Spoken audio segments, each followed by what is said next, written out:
In a hurried exchange at a family gathering, as soon as I made an announcement, my stepmother, with a mischievous smile, impulsively threw tea on my father's face. She then burst into uncontrollable laughter. Shockingly, my father did nothing to scold her. The tea, thankfully only lukewarm, spread a stain across the suit he had carefully prepared for the day, but luckily it wasn't hot enough to cause any burns. To my surprise, I quickly handed a napkin to my dad, while Ethan, my boyfriend, frantically tried to blot the tea from my father's suit. Despite the tension, Ethan couldn't suppress a chuckle at the bizarre situation. Amidst the turmoil, my father remained calm, stood tall, and sternly announced he would take revenge by sabotaging their business. This unexpected firmness in his voice startled me. He grabbed my hand and we left the chaos behind. Ethan briefly scolded his parents and rushed to catch up with us, apologizing profusely. My father, with a serious tone, reassured him that there was no need for apologies and that we were done associating with his family. As we walked away, my father offered Ethan a comforting pat on the shoulder. My name is Julie, a 28-year-old raised by my devoted single father after my mother passed away when I was young. I have always admired his commitment to both his job at a factory and his family, managing to attend all my school events and often rushing back to work right after. In college, I met Ethan, who was 3 years older than me. He was kind, genuine, and well-liked. Despite his popularity, he accepted my feelings and we began dating. Although Ethan lived on his own, he occasionally visited his parents, returning each time looking weary. He always put our relationship first, and I was proud of him. Introducing Ethan to my father brought a mix of anxiety and excitement. Thankfully, they hit it off well, easing my worries. Yet, Ethan's peculiar excitement after their meeting left me wondering. As Ethan and I continued to grow closer, following our smooth interaction with my dad, a nagging worry started to shadow my thoughts. I began to doubt whether Ethan's feelings were as positive as he portrayed, and this anxiety only deepened when he requested a serious conversation a few days later. With a mix of nerves and curiosity about what was to come, I headed to the cafe where we agreed to meet. Arriving at the cafe, I spotted Ethan through the glass, already seated with a sad look on his face. Pushing aside my rising anxiety, I approached him with a bright smile, trying to lighten the mood. "Ethan, sorry, did you wait long?" I asked gently as I reached his table. Startled by my touch, Ethan jumped slightly. "Oh, Julie, you scared me." He laughed nervously, then motioned for me to sit. "No worries, I just got here myself. Please have a seat." As we sat across from each other and I called the waiter to order, Ethan's gloomy expression lingered, compelling me to probe. "Hey, Ethan, you seem troubled. Is there something wrong with my dad?" I asked directly. Ethan, caught off guard by my straightforwardness, quickly reassured me. "Absolutely not. I have nothing but respect for your dad. It's just that His voice trailed off as he avoided my gaze. Feeling the gravity of his hesitance, I pressed further. "Ethan, if something's bothering you, I need to know. What's on your mind?" Taking a deep breath, Ethan seemed to gather his courage before he began to open up about a deeply personal issue. He revealed that his parents were judgmental and overly intrusive, often disparaging his girlfriends to the point of causing breakups. His desire to marry me was genuine, but he was haunted by the thought of his parents' involvement in our future together. Understanding his predicament, I reassured him, "We don't have to let them affect our relationship. We can just manage their presence during the wedding and keep our distance otherwise." I reminded him of how well he got along with my dad, hoping to ease his worries. However, Ethan had more to confess. He admitted that meeting my dad had been a revelation for him. The stark difference between my supportive, warm father and his critical parents had made a deep impression. He expressed a longing to be more like the son my dad deserved. Ethan's heartfelt confession about his family troubles and his aspirations left us both contemplating the future of our relationship, considering how we could blend our lives while handling the challenges his family might bring. Ethan was genuinely pleased that my dad liked him, but he was torn about involving his parents in our lives as in-laws. During a moment of reflection, he suggested an idea. What if your dad came with us when we met my parents for the marriage discussion? Maybe his presence could inspire them to be more positive. He proposed, hopeful.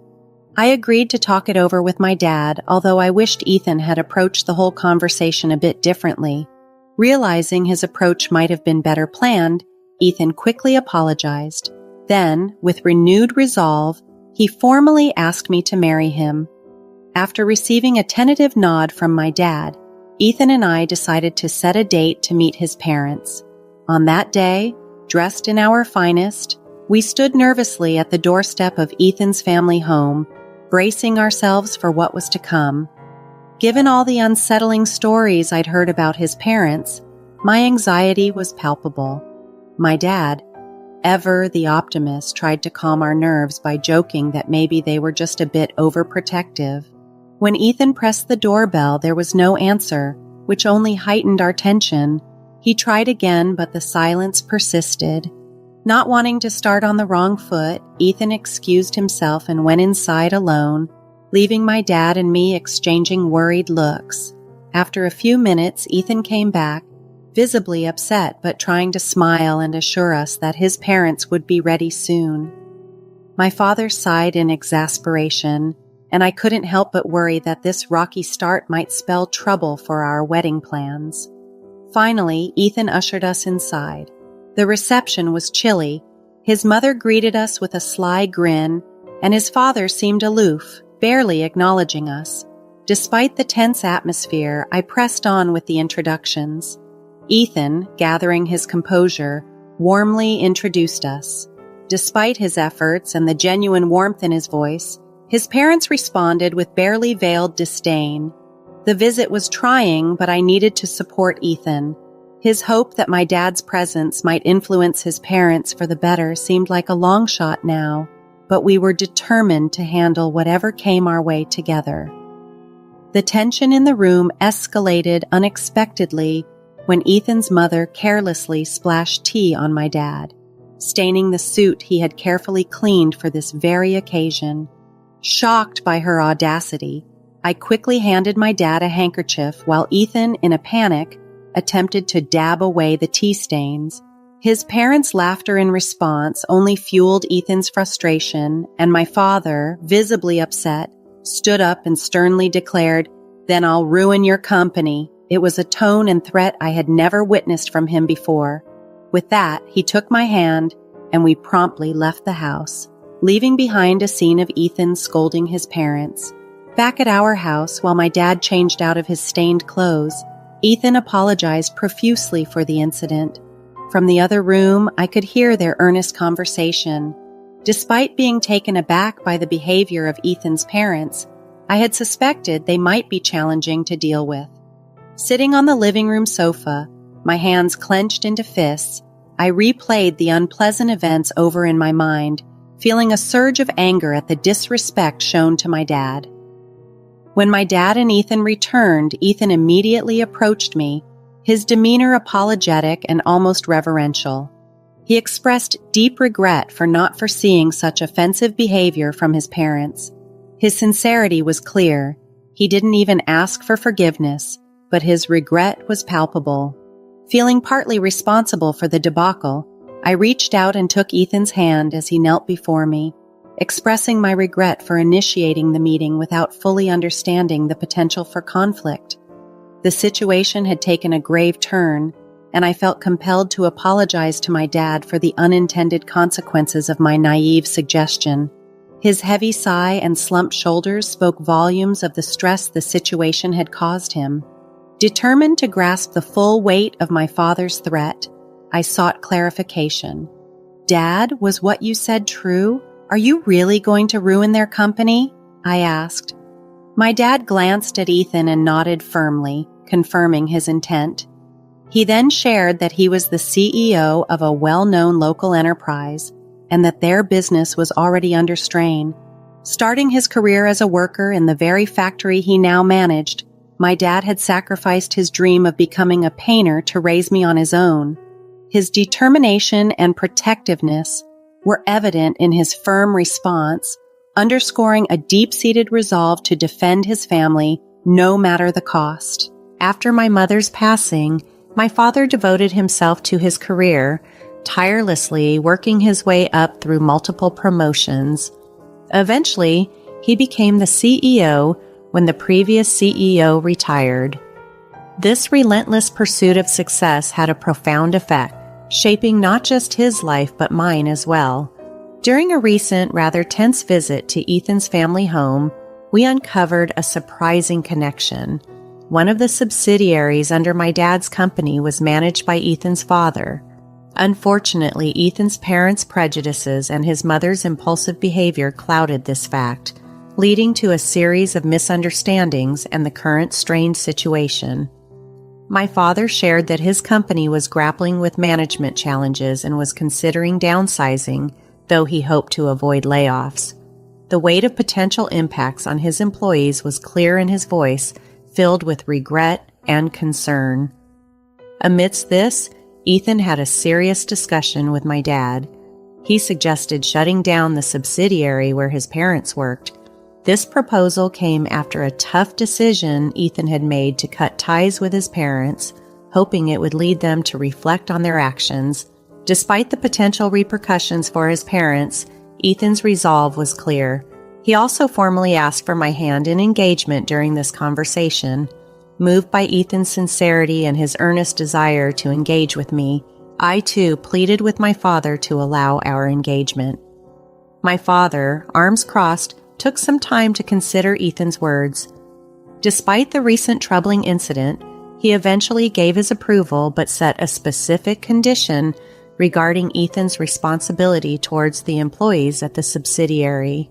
A few days later, Ethan presented a comprehensive plan to my father, outlining job placements for all the affected employees of his father's company. He demonstrated genuine concern for their transition, even offering to work without pay until the situation stabilized and they were producing positive results. He was eager to make up for any shortcomings with his efforts and salary.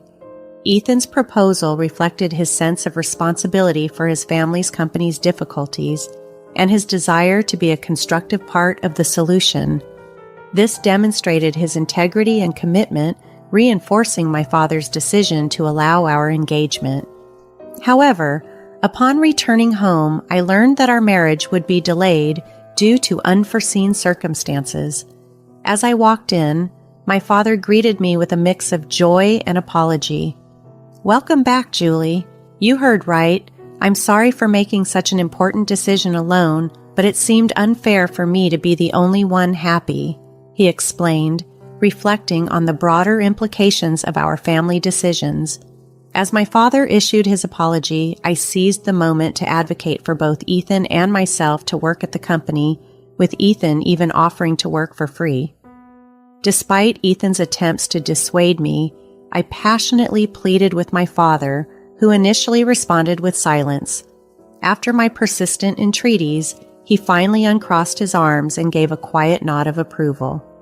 However, Ethan's parents had not yet offered any apology, which seemed to be something my father had been expecting, but as time passed, he began to move forward with plans to take over the subsidiary managed by Ethan's father.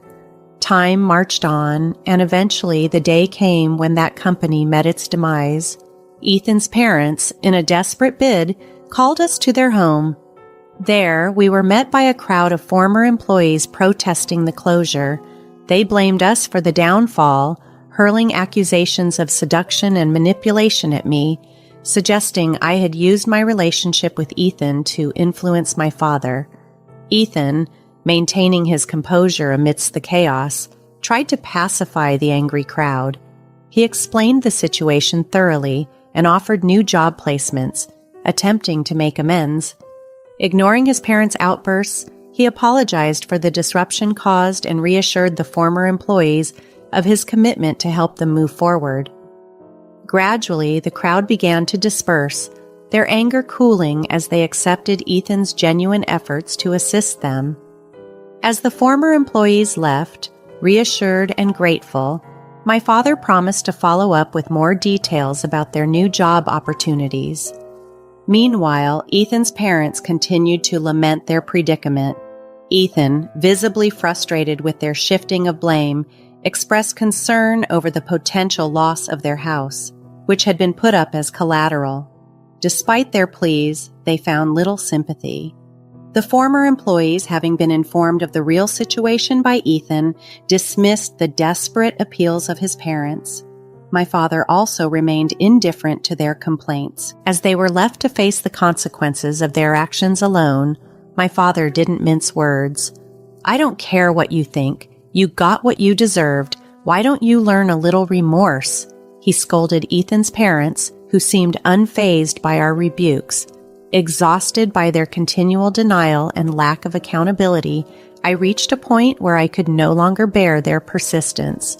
Finally, reaching the limits of my patience, I confronted Ethan's parents with hard-hitting words. "Haven't you just caused trouble for Ethan all this time? Boasting about being business owners, caring only about titles, isn't that why all this happened?" My blunt questioning left them momentarily speechless, seemingly ready to argue back. But my father stepped in decisively before they could speak. "You're supposed to take responsibility as business owners. It's about time you completed your final task properly," my father asserted, silencing them effectively. With no room left to argue, Ethan's parents faced a collective scolding and could say no more. Leaving that fraught scene behind, Ethan and I moved on. Eventually, Ethan's parents lost everything: the company, their house, and their land. They failed to provide any security to their former employees and shirked all responsibility. When they had nothing left, they reached out to Ethan for help, but having severed ties, he turned them away without remorse. Rumors had it they ended up in jail, and we heard nothing from them since. Even if they were released, their debts to former employees still loomed large, keeping their situation dire. In the meantime, Ethan and I resigned from our previous jobs and joined my father's company, initially working for free as we had promised, living off our savings. One day at work, a former employee from Ethan's parents' company approached us, eager to express their gratitude. They shook our hands warmly at the new workplace, thanking my father for the opportunity and Ethan for arranging their new job. They also extended many thanks to me. Though I didn't recall the specific incident, they mentioned I had helped them carry materials on one occasion. The former employee's deep appreciation made us feel somewhat redeemed. Buoyed by this positive interaction, we rushed to my father's office. He greeted us warmly and handed us several thick envelopes. "These are your salaries for the past months," he explained. It ended up being multiple envelopes because it couldn't all fit into one. We were stunned by his gesture, barely able to grasp the reality of the situation, deeply moved by the tangible acknowledgement of our hard work and dedication. My father continued, his voice filled with pride and gratitude. "Your hard work has truly revitalized the team. They constantly express their gratitude and concern for you. I couldn't possibly leave such excellent employees unpaid, and thanks to you both, our company's performance has significantly improved. Thank you, truly." Hearing this, we were moved deeply, embracing each other as tears welled up in our eyes, touched by the genuine care and appreciation shown towards us. In the warmth of that moment, my father added something even more extraordinary. "Ethan, I'm impressed with your leadership.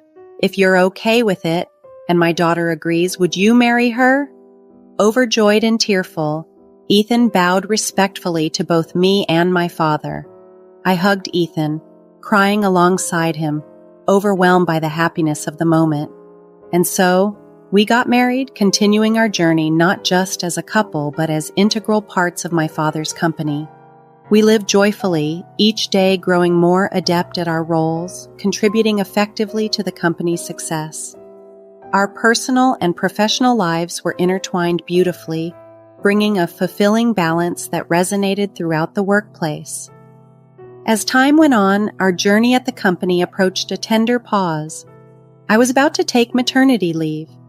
My father, Ethan, our colleagues, and I were all filled with anticipation and joy for the arrival of our child, marking a new chapter in our lives filled with excitement and new responsibilities.